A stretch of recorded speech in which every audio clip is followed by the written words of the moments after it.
అయ్యా ఇంటికి పెద్దోడంటే నా కొడుక పెద్ద మనసు ఉండాలే నా కొడుక పంచుకున్న రక్తము నా కొడుక పైలంగా రాయాలే నా కొడుక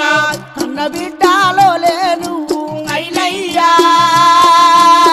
తోడబుట్టిన వాళ్ళని చూడు నా కొడుక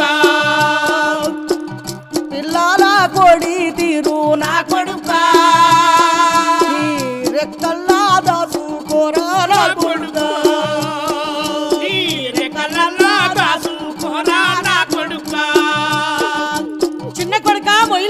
అన్నంటే తండ్రినిక తండ్రి కొడుకు అన్ననొక్క మాట అంటే నన్ను అన్నట్టే మర్చిపోకు బిడ్డ ఒక్క తల్లి పిల్లలు నా కొడుక కూడిమాడుండాలే నా కొడుక కూడిమాడుండాలే నా కొడుక కలిసి మెలిసి ఉండాలే మొయిలన్న